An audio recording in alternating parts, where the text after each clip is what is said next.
Hello my dear students, welcome back my YouTube channel JSSB for physics. आज का video lecture में मैं आपको बताऊंगा माइकलसन मोरले एक्सपेरिमेंट के बारे में।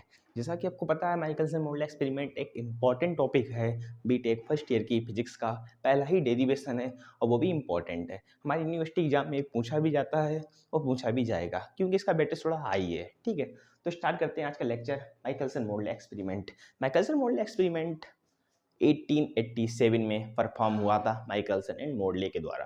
माइकलसन जो साइंटिस्ट था, ये थोड़ा इंपॉर्टेंट साइंटिस्ट था। मतलब इस एक्सपेरिमेंट में दो साइंटिस्ट थे, first one Michelson, second one Morley. Michelson is the very important role in this derivation. Okay, so the name of the experiment Michelson Morley experiment. जैसा आप जानते हैं, जिसका नाम बड़ा होता है, मतलब जिसने इसमें ज़्यादा योगदान किया होता है, उसका नाम हम पहले लिखते हैं। उसी प्रकार इस डेरिवेशन में माइकलसन का नाम पहले लिखा है, मोरले का नाम बाद में लिखा है, तो हम समझ सकते हैं Michelson is very important role in this derivation. So Michelson Morley experiment perform कब हुआ था, ये मैंने आपको बताया था। कब परफॉर्म हुआ था? ये 1887 को परफॉर्म हुआ था। ठीक है, माइकलसन एक अमेरिकन साइंटिस्ट थे।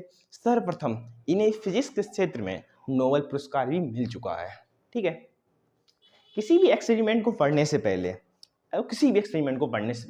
आपको उसका एम पता होना चाहिए। उसका एम क्या है? जैसे कि आप अपने कोर्स में अभी 4 एक्सपेरिमेंट पढ़ेंगे।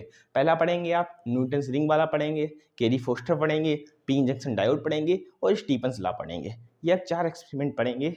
तो आप इन चारों एक्सपेरिमेंट में क्या करोगे? सबसे पहले आप एम लिखोगे।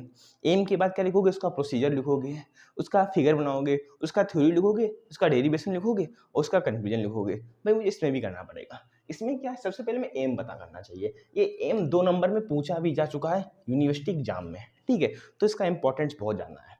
एम क्या है? सबसे पहले पता होना चाहिए to verify the presence of ether medium. Aim क्या था इसका? कि इसमें ईथर मीडियम को मुझे प्रेजेंस करना था, मतलब वेरीफाई करना था ईथर मीडियम है कि नहीं है। ठीक है, सेकंड वन क्या मुझे करना था? To measure relative motion between earth and ether. Earth and ether के बीच मुझे रिलेटिव मोशन को मेजर करना था। ये क्या था? इसका एम था। किसका एम था? माइकलसन मोरले एक्सपेरिमेंट का एम था। ठीक है, अब कभी कभी हमारी यूनिवर्सिटी में पूछ दिया जाता है ईथर क्या होता है। जैसे कि मैंने यहाँ पर भी एक वर्ड लिखा ईथर और यहाँ पर भी वर्ड लिखा ईथर, तो आपके पास भी कंफ्यूजन होता है ईथर क्या है। ईथर क्या है आपको पता होना चाहिए। ईथर एक हाइपोथेटिकल मीडियम होता है, लिखा भी मैंने है। Ether is a hypothetical medium. It is used to explain how light waves reach us from the sun through free space. आपको इतना लिखना पड़ेगा जब भी आपको ईथर में पूछे। इस साधारण तौर से, मतलब कि सिंपल वर्ड में, यदि आप उसके बारे में, कोई ईथर आपके बारे में पूछे कि ईथर क्या होता है, अरे कोई पूछे, कोई सर आपके पूछ दे, तो आपको कितना बताना है? Ether is a hypothetical medium as well as transparent medium. बस आपको नंबर मिल जाएंगे, 2 मार्क का आएगा, 2 मार्क आपको मिल जाएंगे। पर कभी आपको ज़्यादा अच्छा लिखना है तो ये भी लिख देना, it is use to explain how light waves reach us from the sun through free space. अब इसके बाद आता है फिगर की बात। इसका फिगर क्या होता है? तो फिगर के लिए क्या करना पड़ेगा? इसको मैं इरेज करता हूँ, ये आप लिख लीजिएगा। आपको एम पता होना चाहिए, आपको ईथर का डिफिनीशन भी पता होना चाहिए। ठीक है, इसके बाद हम बात करते हैं एम की, मतलब फिगर की बात करते हैं। तो फिगर के लिए क्या करते हैं? इसको बिगाड़ पहले पढ़ लूँ। इंपॉर्टेंट डेरिवेशन आपको पता होना चाहिए, यूनिवर्सिटी एग्जाम में भी पूछा गया काफ़ी बार ये। ठीक है, और क्योंकि बिगनिंग बेसिस से हो रही है तो इम्पोर्टेंट है। ओके, थोड़ा मार्कर कहाँ रख दिया, एक मार्कर हाथ में छूट गया। देखो, आपको पहले पता होना चाहिए एक्चुअल सेटअप। क्या पता होना चाहिए आपको? आपको पहले पता होना चाहिए actual setup.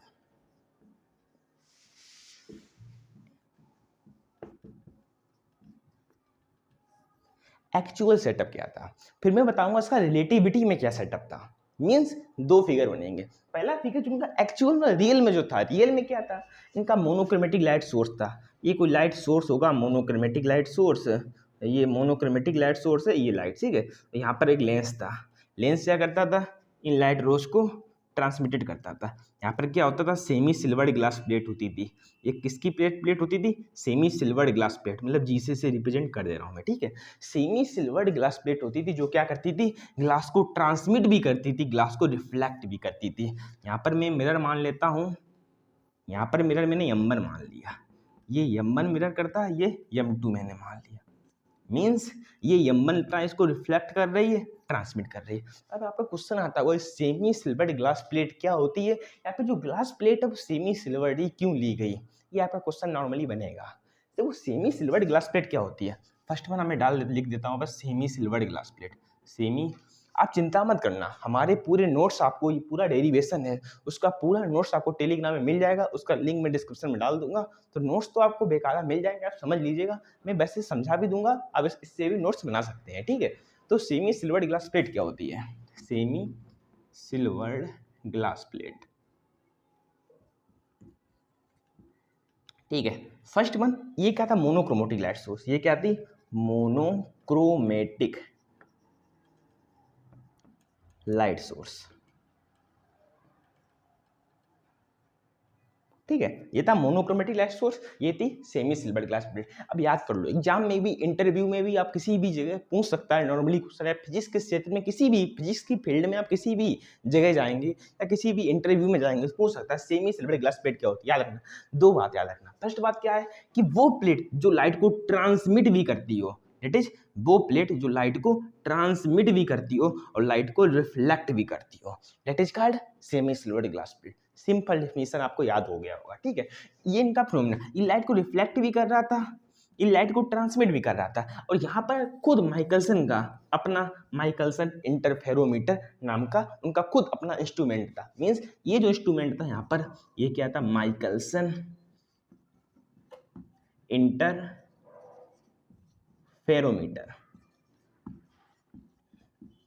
This is important, this is very very important, क्योंकि जितनी भी आप देखेंगे स्पेस की, जितनी भी आगे चल के आपने जितनी भी खोज देखी होंगी वो इससे ही हुई थी, क्योंकि इसका बहुत इंपॉर्टेंट था। पर हमारे कोर्स में भी इसका इतना ही इंपॉर्टेंट है।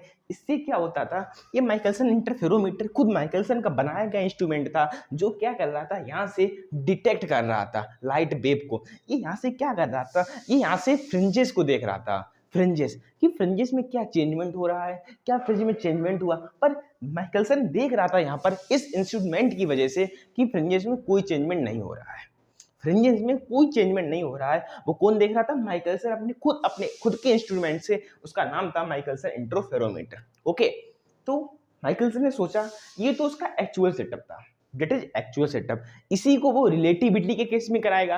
क्योंकि हम लोग क्या पढ़ रहे हैं? रिलेटिविटी ऑफ थ्योरी, क्योंकि चैप्टर का नाम हमारा रिलेटिविटी तो है ना। तो इस पूरे एक्चुअल सेटअप को वो किस में परफॉर्म कराएगा? रिलेटिविटी में परफॉर्म कराएगा। फिर वो रिलेटिविटी में परफॉर्म कराएगा, क्या देखेगा? अब वो देखेगा फ्रिंजेस, वो देखेगा वर्टिकल में और हॉरिजॉन्टल में। मींस पहले वो हॉरिजॉन्टल में फ्रिंज निकालेगा, फिर वो 90 डिग्री रोटेट करके फ्रिंज निकालेगा, उसमें कोई चेंजमेंट हुआ तो समझिएगा ईथर मीडियम है, चेंजमेंट नहीं हुआ तो समझिएगा ईथर मीडियम नहीं है। मेरी बात को समझना ध्यान से। अब इसमें हम क्या करेंगे? इसे हम रिलेटिव मीडियम में निकालेंगे। जब रिलेटिविटी के केस में निकालेंगे तो देखना, रिलेटिविटी के केस में क्या होता है? अर्थ मूव करती है ना, अर्थ मूव करती है तो उसमें रोटेट भी होगी। पहले हॉरिजॉन्टल निकाल देंगे, फिर 90 डिग्री रोटेट करके निकाल देंगे, दोनों में हम फ्रिंजेस निकाल लेंगे, फिर उनका पार्ट डिफरेंस निकालेंगे, फिर शिफ्ट निकालेंगे, शिफ्ट निकालने के बाद हम कुछ वैल्यू रखेंगे, पुट करेंगे। यदि हमारी मान एन का मान 1 आया, मतलब फ्रिंज शिफ्ट का मान हमारा 1 आया, तो हमारा डेरिवेशन सही है, मतलब ईथर है। नहीं आया तो मैं बताऊंगा क्या करेंगे। वैसे ये जो थ्योरी थी ये फेल हो गई थी, याद रखना। इस थ्योरी को हम इसलिए पढ़ रहे हैं क्योंकि जो आपके आइंस्टीन के पासुलेट हैं वो इसी थ्योरी से आए थे। ये मैंने पूरा कंक्लूजन बता दिया आपको कि हम क्या करने वाले हैं, वीडियो में क्या करेंगे, क्या पढ़ाने वाले हैं, क्या करना है हमें, ये आपको पता होना चाहिए, ठीक है। अब मैं बात करता हूँ, ये हमारा एक्चुअल सेटअप था। आपको ये भी बनाना होगा, पेपर में आएगा 10 नंबर में, आपको ये भी बनाना होगा, आपको एम भी लिखना होगा, आपको ईथर की परिभाषा भी लिखनी पड़ेगी, ठीक है। अब आपको लिखना है इसका रिलेटिविटी के केस में डायग्राम, ठीक है। थोड़ा बनाते हैं रिलेटिविटी के केस में डायग्राम। थोड़ा डायग्राम थोड़ा बड़ा है, सोच रहा हूँ वीडियो ना बड़ी हो, पॉज कर लूँ वीडियो को, पर नहीं करूँगा, ठीक है। क्या करेंगे? देखो क्या, देखो ये देखो, पहले मैं क्या करूँगा, एक कोई लाइट सोर्स लूँगा। ये क्या है? मोनोक्रोमेटिक लाइट सोर्स है, ठीक है। जो लाइट सोर्स है ये क्या है? मोनोक्रोमेटिक लाइट सोर्स है। मैं इसको एस से रिप्रेजेंट कर रहा हूँ, ओके। ये यस है, ये क्या है? मोनोक्रोमेटिक लाइट सोर्स है, ठीक है। डेट इज ये लेंस था हमारा। लेंस को थोड़ा मैं यहाँ ना बना के, लेंस को मैं यहाँ बनाता हूँ, ठीक है। ये लाइट, ठीक है, ये आई यहाँ से, ये सेमी सिल्वर्ड ग्लास प्लेट है, ठीक है। ये सेमी सिल्वर्ड ग्लास प्लेट है, ये क्या करेगी? सेमी सिल्वर्ड ग्लास प्लेट अच्छा बनाना तो ऐसे करके ऐसे, ठीक है। सेमी सिल्वर्ड ग्लास प्लेट है, लाइट को ट्रांसमिट भी करेगी, लाइट को ट्रांसमिट भी करेगी, लाइट को रिफ्लेक्ट भी करेगी। ट्रांसमिट करेगी तो मैं इसका नाम लेता हूँ, इस मिरर का नाम लेता हूँ, डेट इज M1, M2, इसका नाम लेता हूँ मैं M1, ठीक है। इसका मान मैं M1 लेता हूँ। जितना ये डिस्टेंस है यल, उतना ये डिस्टेंस यल है, ये दूरी इक्वल होगी। मैं थोड़ा बताना भूल गया, जो एक्चुअल सेटअप था उनका डिस्टेंस इक्वल था, ठीक है, ये भी यल ये भी यल। ओके, क्या करेंगे, ये v वेलोसिटी से पूरा जो है ये v वेलोसिटी से मूव कर रहा है। रिलेटिविटी का केस है, अर्थ का केस है, आपको पता अर्थ मूव करती है, तो ये पूरा जो फिनोमेना है ये मूव कर रहा है। मींस ये जो सेमी सिल्वर्ड ग्लास प्लेट है, मैं इसको P से रिप्रेजेंट करता हूँ, ठीक है, जो ये सेमी सिल्वर्ड ग्लास प्लेट है, ठीक है, ये मूव कर रही, मतलब ये P से P डैश पहुंच जाएगी, क्योंकि अर्थ है, अर्थ मूव करती है, तो ये semi silvered glass plate P से P डैश पहुंच जाएगी। और जो मिरर M1 है, जो मिरर M1 है वो M1 से कहाँ पहुंच जाएगा, M1 डैश पे पहुंच जाएगा। जो M1 है M1 डैश से पहुंच जाएगा, मीन्स जो लाइट रेज है वो ऐसी जाएंगी, इसकी दूरी L की बराबर होगी, और इस पॉइंट को हम O कह सकते हैं। ओके, इतना बात आपको समझ में आया? ध्यान से समझो, डेरिवेशन थोड़ा लंबा है, ध्यान से समझना पड़ेगा आपको, ठीक है। ये लेंथ यल इक्वल है, समझ में आई आपको इतनी, ठीक है। ये ओ, ठीक है, ये इसका यल और ये मूव कर रहा है, तो M1 से M1 डैश हो जाएगा, P से P डैश हो जाएगा, और यहाँ पर आप लिख सकते हो M2 डैश, कोई दिक्कत नहीं है, आप यहाँ से M2 डैश कर सकते हो, ठीक है। ये था इनका एक्चुअल रिलेटिविटी के केस में फिगर। आपको एक फिगर बनाना पड़ेगा, फिगर समझ लो आप ध्यान से, आपको फिगर बनाना भी पड़ेगा। अब यहाँ से आप टेलीस्कोप बना सकते हो, वही फिर से क्या था, Michelson interferometer,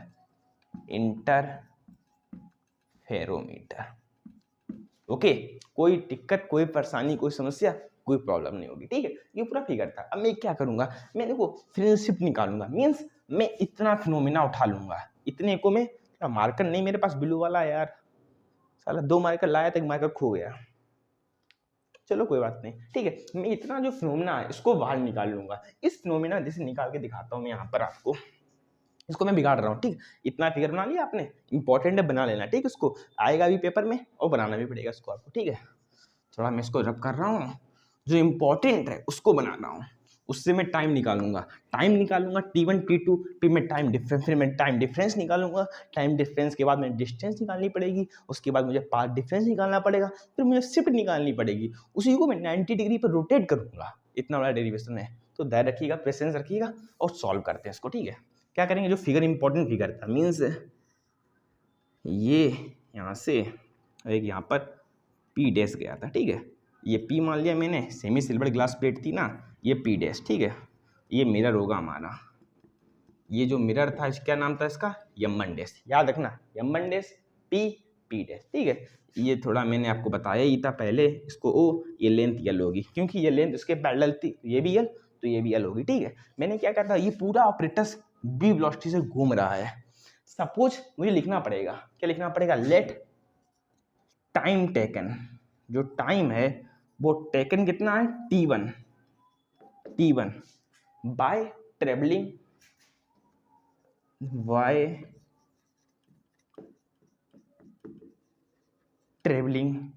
P M1 dash P dash, means M1 dash P dash में जो टाइम लग रहा है वो T1 है। ये मैंने क्या माना है, लेट किया है, ठीक है।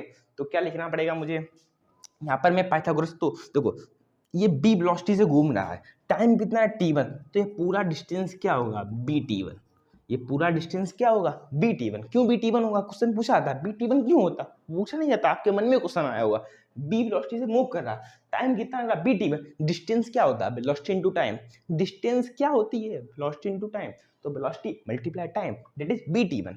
अब मुझे इतना डिस्टेंस चाहिए, दैट इज BT1 का हाफ करो, इतना डिस्टेंस, ये कितना डिस्टेंस है, इतना है ये, ठीक है। इसका ये कितना होगा, ये भी BT1 का हाफ होगा, ये भी BT1 का हाफ होगा, ये भी BT1 का हाफ होगा, ओके।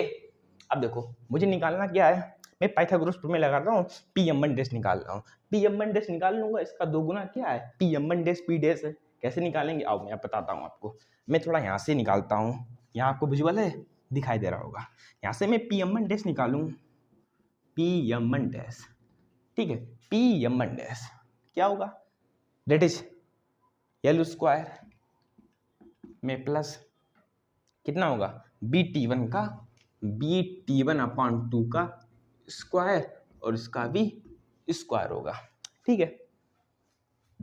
तो P M1 डैश का स्क्वायर जो होगा, यल स्क्वायर होगा plus v square plus t one square बटे 4 होगा। ओके, थोड़ा हिंदी बोल रहा हूँ, 4 होगा, 4 होगा, ठीक है।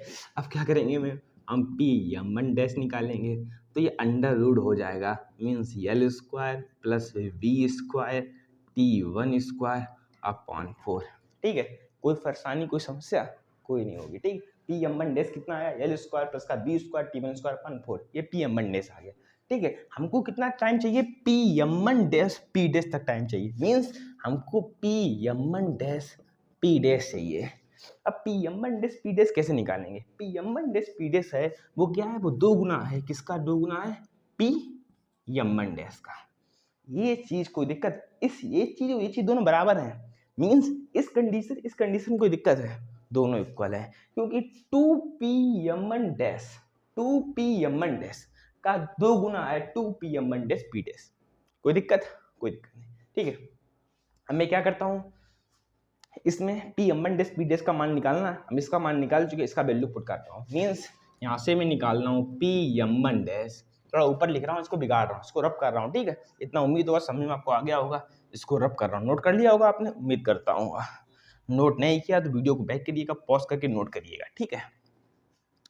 P M one dash P dash that is 2 गुना है पी यमन डैश का, तो P M one dash P dash equal to multiply होगा इसका, means l square plus b square t one square upon 4, ठीक है। बी स्क्वायर अपॉन सी square upon 4, ठीक है। अब एक और दिमाग लगाना पड़ेगा आपको, क्या दिमाग लगाना पड़ेगा, ये जो पूरा ऑपरेटर्स है वो सी वेलोसिटी से घूम रहा है, मीन्स ये जो फ्रेम ऑफ रेफरेंस जो है वो कितना है, वो सी फ्रेम ऑफ रेफरेंस है। अभी नहीं समझोगे, समझाते हैं आपको। देखो जो ये पी यमन डैश जो फिनोमेना है ये पूरा कितना है, समझो इस बात को। अब देखो, अब हमें लेट मानना पड़ेगा जो P M one dash P dash है ये सी फ्रेम ऑफ रेफरेंस से घूम रहा है और t1 टाइम में। कोई दिक्कत, मैंने क्या कहा, जो P M one dash P dash है जो सी स्पीड ऑफ लाइट किसके रिस्पेक्ट में, फ्रेम ऑफ रेफरेंस के रिस्पेक्ट में t1 टाइम लेके फिनोमेना में गति कर रहा है, मूव कर रहा है। तो P M one dash P dash बराबर होगा सी t1 के, मीन्स अब मैं इसका इक्वलेट करूंगा तो कितना होगा, सी t1 इक्वल हो जाएगा means 2 under root l square plus v square t one square upon 4। कोई दिक्कत, अब मैं स्क्वायरिंग करूंगा, स्क्वायरिंग जब करूंगा मैं इसका तो क्या होगा, c square t one square equal 4 that is l square plus v square t one square upon 4। कोई दिक्कत, 4 का मल्टीप्लाई कर दो अंदर, डेट इज ये मिलेगा हमको c square t one square that is 4 l square that is v square t one square. Okay, इसको मैं यहाँ लिखता हूँ, सी स्क्वायर, मैं यहाँ से मैं टी वन का मान निकालूंगा, ठीक है। C square t one square, नीचे लिखो c square t one square बराबर ये आया है v square t one square plus का 4 यल स्क्वायर, ये हमारे पास आया है, ठीक है। t1 को इधर लाओ, t1 स्क्वायर कॉमन लो, t1 का मान निकलेगा, कैसे निकलेगा देखो, थोड़ा मैं डायरेक्ट करता हूँ, जैसे t1 स्क्वायर कॉमन लेता हूँ, सी स्क्वायर माइनस का v square that is 4 l square. कोई दिक्कत, मैं इसको इधर लाया, मैं पक्षांतर किया, t1 स्क्वायर को कॉमन लिया, क्या बचा, सी स्क्वायर माइनस का वी स्क्वायर, ठीक है। t1 स्क्वायर बराबर क्या हो जाएगा, 4 यल स्क्वायर अपॉन सी स्क्वायर माइनस का वी स्क्वायर। कोई दिक्कत, अभी तक कोई दिक्कत नहीं होगी। इस चीज़ को थोड़ा ऊपर लिखता हूँ मैं, सब नोट करते हैं ना, ये सब नोट करते हैं ना, जिसने नोट नहीं कर रहा है उसको मेरे नोट्स मिल जाएंगे, चिंता मत करो, टेलीग्राम पे नोट्स मिल जाएंगे, लिंक डिस्क्रिप्शन में होगी। अभी तक मैंने कोई टेलीग्राम चैनल नहीं बनाया है, मैं बनाऊंगा इस वीडियो के बाद, तब मैं डाल दूंगा, नेम क्या रखूंगा तभी पता चलेगा, ठीक है।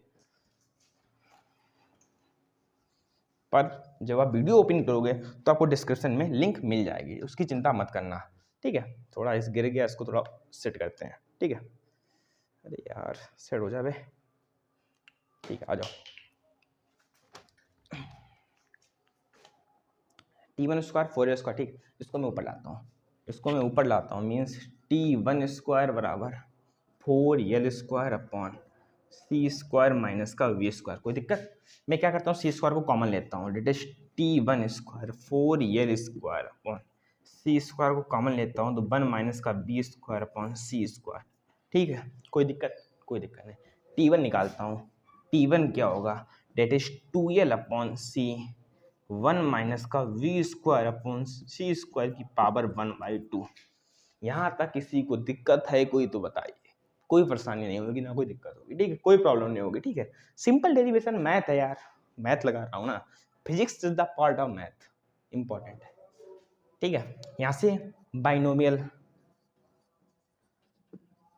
एक्सप्रेशन लगाते हैं, ठीक है। बाइनोमियल एक्सप्रेशन क्यों? क्योंकि 1/2 को सॉल्व करेंगे, मीन्स तो यहाँ से मुझे t1 का मान मिलेगा, वो कितना मिलेगा, 2l upon c, it is 1 plus b square upon 2c square. ये थोड़ा मैंने डायरेक्ट किया है, आपको भी डायरेक्ट करना पड़ेगा, क्योंकि पेपर में आपको इतना टाइम नहीं हुआ कि आप इसको भी सॉल्व करें। आपको क्या करना है, इसको बाइनोमियल से सॉल्व करना है ना। कैसे करोगे, इसको ऊपर ले जाओ, माइनस का प्लस कर देना, और 1/2 है तो 1/2 मीन्स 1/2c स्क्वायर हो जाएगा, और बी स्क्वायर पहले सा था, ठीक है। थोड़ा बिगाड़ के पूरा बताते हैं आपको। T1 का मान बताते कितना आया, ठीक है। जो T1 का हमारा जो मान आया है, यहाँ से इक्वेशन जो सॉल्व किया है मैंने, वो आया 2l upon c 1 plus b square upon 2c square, ठीक है, इतना आया है। अब T2 का भी मान निकालना पड़ेगा।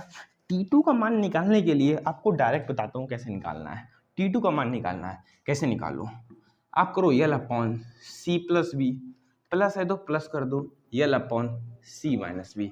इतनी बात को समझने में कोई को दिक्कत है? कुछ ये डायरेक्ट समझ लो यार, क्यों फालतू में फिगर बनाऊंगा फिर मैं आपको बताऊंगा, तो थोड़ा वीडियो भी कम लेंदी होगा, इसको डायरेक्ट समझ लो। l upon c plus b, plus है तो प्लस कर लिया, l minus c upon b. समझ में आया आपको? ठीक है, क्या करूँ, उसका एलसीएम ले लो, T2 = 2, इसका एलसीएम लोगे कितना होगा, सी स्क्वायर माइनस का बी स्क्वायर, डेट इज इसमें क्या होगा l into c minus b, इसमें क्या होगा l into c plus b. इसको सॉल्व करो, T2 बराबर हमारे पास मिलेगा एल सी माइनस का b l plus l c plus b l upon सी स्क्वायर माइनस का बी स्क्वायर, ये कटेगा, मीन्स T2 इक्वल हमें मिलेगा एल स्क्वायर सी स्क्वायर अपॉन सी square minus B square. L square सी स्क्वायर अपॉन सी square minus B square, यहाँ से मैं सी square को common ले रहा हूँ, तो T2 इक्वल जो मिलेगा एल स्क्वायर सी स्क्वायर अपॉन सी स्क्वायर को कॉमन ले रहा हूँ तो 1 माइनस का बी स्क्वायर अपॉन सी स्क्वायर। मैंने गलती क्या की देखो, इतना बड़ा मैं पागल हूँ, एल सी क्या होता है 2LC, मैंने एल स्क्वायर सी स्क्वायर कर दिया। ये गलती पेपर मत करना, क्योंकि मैं जानती हूँ मैं इसको सॉल्व कर चुका हूँ पहले, तो मुझे पता चलेगा कुछ मैं गलती कर रहा हूँ। आप पहली बार सॉल्व कर रहे हैं तो आपको ध्यानपूर्वक करना पड़ेगा। तो ये क्या होगा 2LC, ये क्या होगा 2LC, ठीक है 2LC, सी स्क्वायर कॉमन लिया 1 माइनस का बी स्क्वायर अपॉन सी स्क्वायर, एक सी से सी काट दो यहाँ पर, कोई दिक्कत नहीं, ठीक है। यहाँ पर मैं बाइनोमियल एक्सप्रेशन लगाता हूँ। अब देखो यहाँ पर जब मैं बाइनोमियल एक्सप्रेशन लगाऊंगा, मीन्स बाइनोमियल एक्सप्रेशन,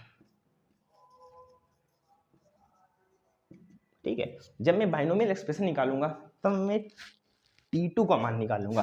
जो T2 होगा अब कितना आएगा देखो, 2l अपॉन सी रहेगा, इसको ऊपर ले जाऊंगा, means 1 plus b square upon सी स्क्वायर हो जाएगा। यहाँ पर कुछ भी नहीं है, यहाँ पर 1/2 होता तो मैं यहाँ पर 1/2 करता, पर कुछ नहीं है तो हमारा T2 तो नहीं रहेगा। T2 जो हमारा आएगा वो आएगा 2l upon c 1 plus b square upon सी स्क्वायर, और T1 हमको मिल चुका था, T1 हमको मिल चुका था। इतना आपने नोट कर लिया है? कर लिया होगा। अब मुझे निकालना पड़ेगा टाइम डिफरेंस। टाइम डिफरेंस कैसे निकालेंगे, थोड़ा मैं आपको बिल्कुल एग्जैक्ट बता रहा हूँ, मतलब कोई आपको लेंदी नहीं कर रहा हूँ। आप समझो मैं अब फिगर बनाता फिर मैं टाइम डिफरेंस पर भी आपको समझाता फिगर में तो लेंदी होता, तो मैं आपको एग्जैक्ट बता रहा हूँ, सीधी बात, नो बकवास, ये समझ लो आप, ठीक है। अब T1 पता, T2 पता, टाइम डिफरेंस वो कैसे निकालेंगे, time difference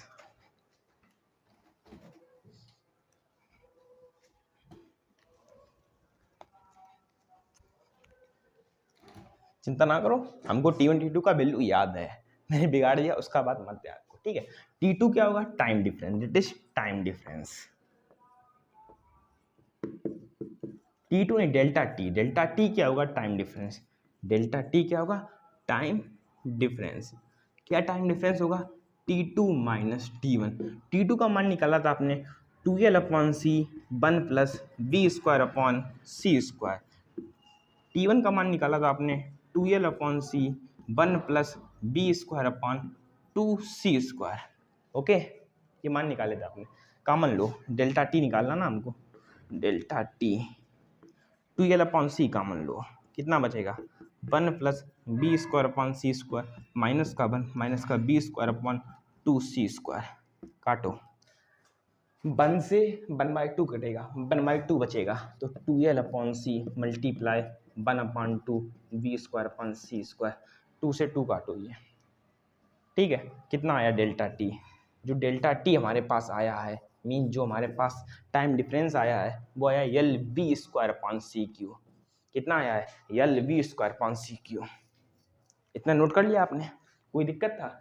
T2 minus T1 किया, मैंने मैथ लगाया, सॉल्व कर लिया, डेल्टा टी मिलेगा हमको L B square upon C Q.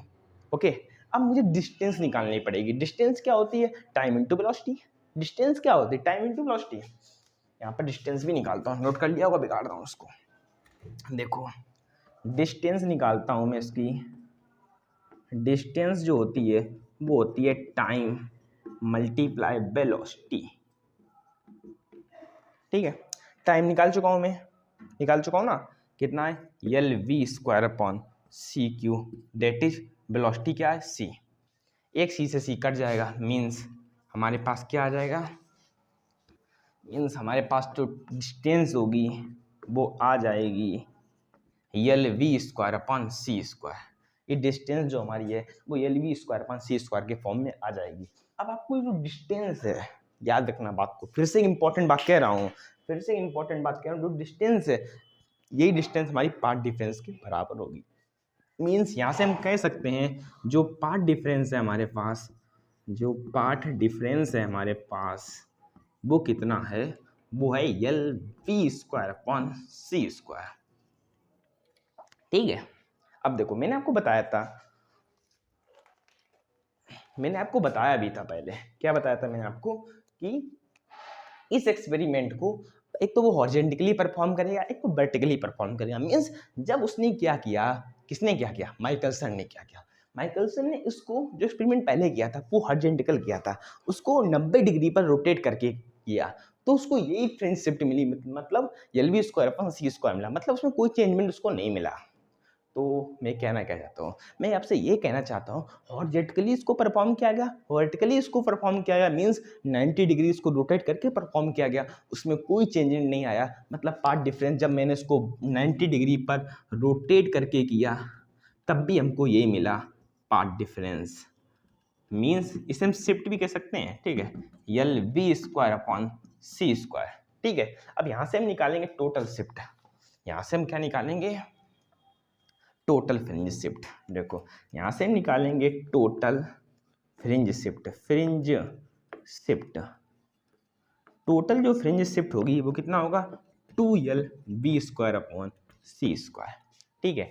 जो टोटल फ्रिंज शिफ्ट होगी हमारी, थोड़ा फ्रिंज की स्पेलिंग गड़बड़ लग रही है हमको, फ्रिंज शायद गड़बड़ लग रही है हमको, गलत है तो सही कर लेना, अभी दिमाग में नहीं है।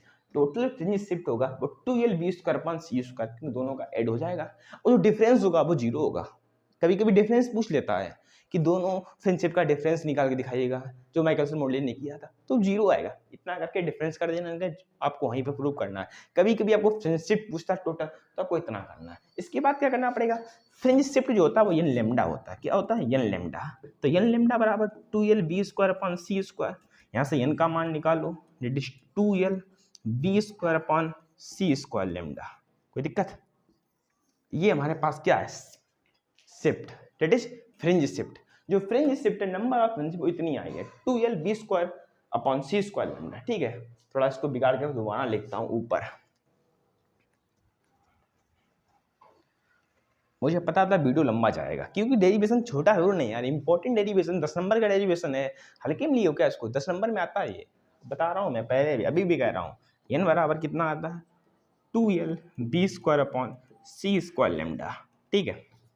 अब मुझे क्या करना पड़ेगा? माइकलसन ने कुछ वैल्यू ली थी, जैसे उसने क्या लिया था? एल बराबर 11 मीटर, वी बराबर 3 × 10⁴ मीटर पर सेकेंड। C बराबर 3 इंटू 10⁸ मीटर पर सेकेंड। लैम्डा बराबर 5800 एमस्ट्रॉन्ग, डेट इज एलोलाइट। ये किसकी वेवलेंथ थी? एलोलाइट की थी। ठीक है, ये सारी जब वैल्यू रखी तो मुझे एन का मान मिला, वो मिला 0.4 मीटर।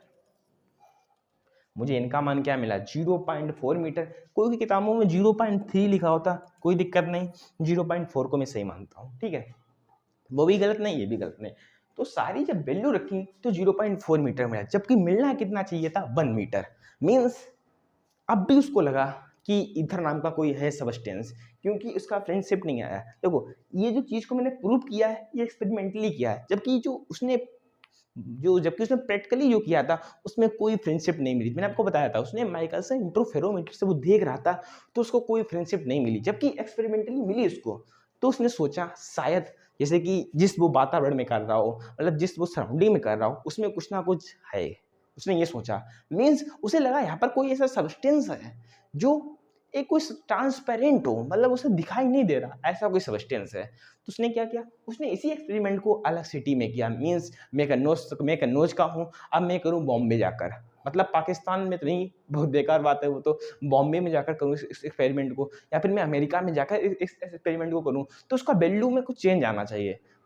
उसमें ऐसा नहीं हुआ। उसने इस एक्सपेरिमेंट को अलग सिटी में भी किया, अलग कंट्री में भी किया, अलग वेदर में भी किया, विंटर में भी किया, कूल में भी किया, रेनी डे में भी किया, उसका वैल्यू हमेशा यही आया। तो उस समय जो साइंटिस्ट थे, जैसे लॉरेंज थे, आइंस्टीन थे, वो देख रहे थे इसकी थ्योरी को, उसके एक्सपेरिमेंट को। तो उन्होंने ऐसा कहा, ईथर नाम का कोई सब्सटेंस नहीं है। क्या कहा उन्होंने? ईथर नाम का कोई भी सब्सटेंस नहीं है। अब जो मान रहे हैं वो गलत हाइपोथेसिस है। वो क्या है? गलत हाइपोथेसिस है। तो ये माइकलसन अपनी बात को प्रूव नहीं कर पाया। रियलिटी में ईथर नाम का कोई सब्सटेंस नहीं था। मैंने आपको बताया भी था, मैंने आपसे कहा भी था, मैंने पहले भी कहा था ईथर क्या था? एक हाइपोथेटिकल मीडियम था, मैंने आपको पहले भी बताया था। और ईथर नाम का कोई भी सब्सटेंस था भी नहीं। ओके, तो ये हमारा प्रूव हो गया है। अब क्या करना है इसके बाद? इसी के बाद आपको जस्ट इसी से आइंस्टीन ने अपने 2 पोस्टुलेट दिए थे। क्या पोस्टुलेट दिए थे?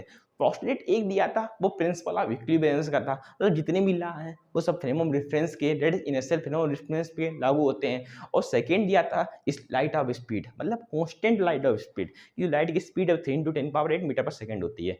वो किससे आए थे? वो इसी माइकलसन मोरले एक्सपेरिमेंट के थ्रू ही वो पोस्टुलेट आए थे। ठीक है, तो उन पोस्टुलेट का बहुत इंपॉर्टेंस है, आप पढ़ लेना, मैं नहीं पढ़ाऊंगा, छोटा सा वीडियो है, आप पढ़ लेना उसको। ठीक है, माइकलसन मोरले के, मतलब आइंस्टीन के 2 पोस्टुलेट थे। First postulate principle of equivalence, second postulate speed of light. दोनों पोस्टुलेट इंपॉर्टेंट है, हर बार एग्जाम में पूछे जाते हैं। इस बार भी एग्जाम हुआ तो उसमें भी पूछे गए, आने वाले एग्जाम में उसमें भी पूछे जाएंगे। क्वेश्चन किस प्रकार आएगा? Write down the Einstein postulate and prove the Michelson Morley experiment, there is the no substance of the ether.